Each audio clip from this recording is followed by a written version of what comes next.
Hello friends, in previous lecture we teach about the hypertrophy and hyperplasia. Our next topic to complete the cellular adaptation, metaplasia and the atrophy. Metaplasia means change in the growth. Okay, meta means change and the plasia means the growth, change in the growth. One type of the epithelial or mesenchymal tissue can convert into other type of the mesenchymal or the epithelial tissue. Most common epithelial metaplasia is a most common metaplasia and the mesenchymal metaplasia. Okay, epithelial, first we saw about the epithelial metaplasia. So first, smoking is a most common cause of the epithelial metaplasia. Our normal respiratory lining is a pseudo stratified columnar epithelium. A chronic smoker can converted into the squamous epithelium, so it known as a squamous metaplasia. And as we know, metaplasia can undergo the neoplasia. So in a squamous metaplasia can undergo the squamous cell carcinoma. Okay, so if you are smoker, please avoid to smoking because it irritate your respiratory epithelium. Second most common cause is a Barrett esophagus. In Barrett esophagus, is new name is a columnar line esophagus. Columnar line esophagus is GERD, gastroesophageal reflux disease. So because of the acid reflux to the esophagus, our respiratory lining, our esophageal lining is a squamous epithelium, but our mucosal lining of the stomach is a mucosal lining. Mucosal lining are columnar epithelium have a goblet cells. So acid export to esophagus can destroy the esophagus normal lining, and can esophageal normal lining, squamous lining can convert into the columnar lining. Columnar lining has a goblet cell. So goblet cell point it body part of the stomach can produce the mucin. Columnar epithelium goblet cell found in esophagus is the most common characteristic finding in a Barrett esophagus, and new name is a columnar line esophagus.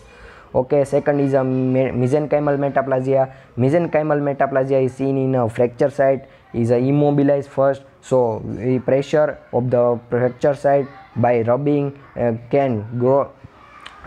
If we apply pressure on a fracture site, the growth factor can go into the diffuse into the muscle and producing bone in the muscle.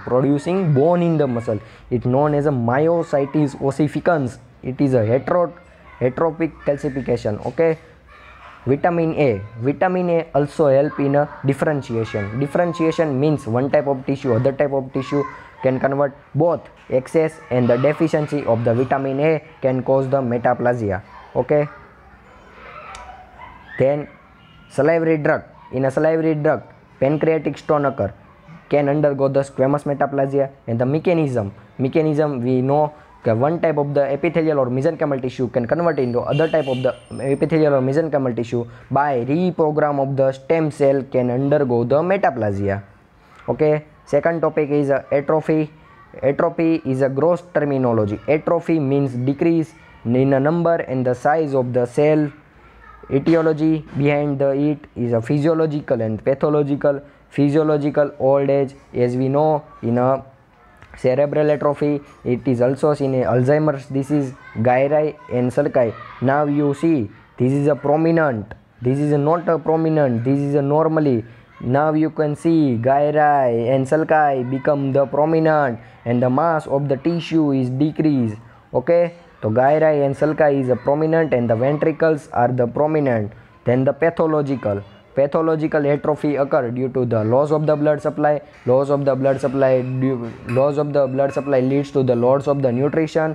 Can also loss of the nerve supply can cause the denervation and the loss of the hypothenar eminence secondary to ulnar nerve injury. And the loss of the protein energy malnutrition can also happen in a atrophy, as we know, kwashiorkor and the marasmus. Okay, then the diffuse atrophy, as we know, આપણે ક્યારેક ને ક્યારેક તમે bike ઉપરથી પડ્યા જશો એટલે POP લગાડ્યું હશે તો limb muscle after the post POP cast. And the pressure atrophy in a pituitary adenoma compress the optic chiasma. In pituitary adenoma compress the optic chiasma and the visual field defects occur it because of the pressure atrophy. Then the hormonal influences, endometrial influence in atrophy. After the postmenopausal decrease the production of the estrogen, then that causes the endometrial influence in atrophy. Okay, mechanism behind it.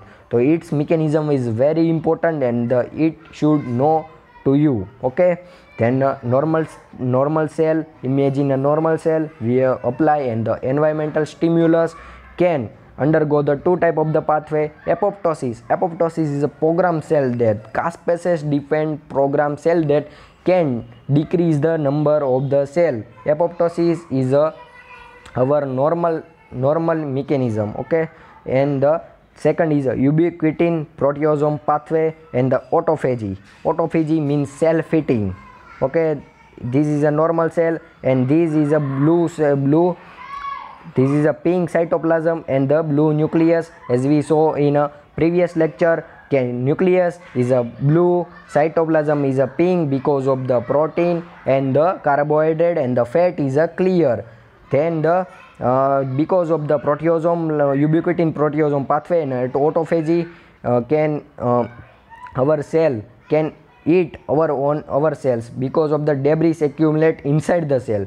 Is debris inside the cell have a lipofuscin granule. This lipofuscin brown atrophy of the heart, brown color, chocolate brown color of the heart.